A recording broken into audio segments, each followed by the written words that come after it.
哇！呢對波鞋真係好型喎！哇，限量版喎！哇，着上去打波一定好型啫！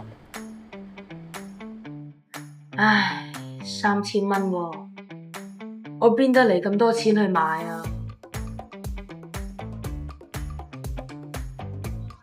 豪仔，望我對新鞋，琴日限量版出㗎，搶咗返嚟啊！哇，你對鞋好靚喎！你邊得嚟咁多錢去買呢對鞋？我阿爸阿媽話我考試合格，佢買俾我㗎。哇，呢對鞋真係好型啊！如果我有就好靚。誒，不如問下爸爸去攞錢買鞋啦。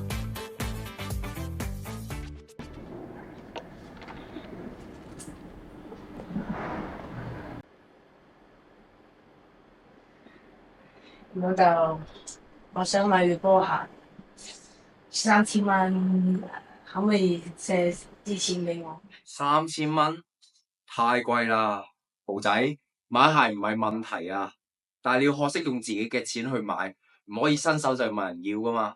但係我真係好想要啊！咁你自己諗辦法，自己儲錢咯。呢個係你學識理財嘅好機會嚟噶嘛。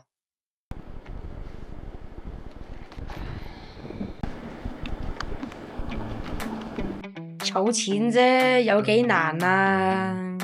呢個時候，豪仔天真地以為自己真係咁容易儲到錢，但係消費嘅誘惑卻無處不在。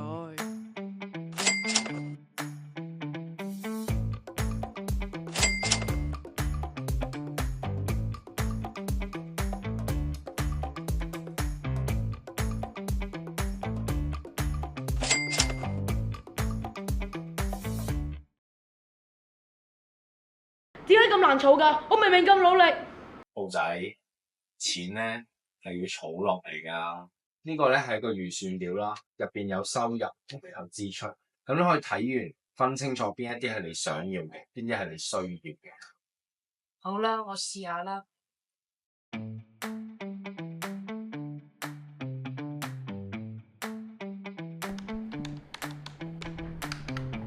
豪仔，等陣要唔要一齊去睇戲啊？我哋預埋你一齊去。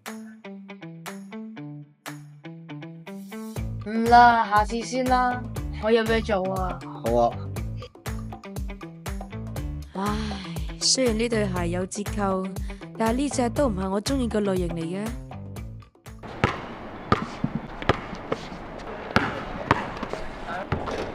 哇！呢個師兄咁勁嘅，着普通波鞋都打贏過我？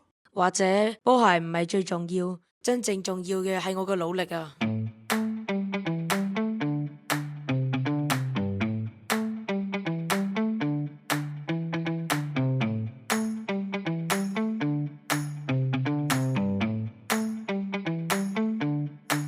真正嘅價值唔在於我擁有啲乜嘢，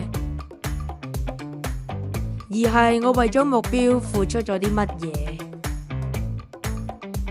所以話使錢容易儲錢難，理財都係有計劃好啲。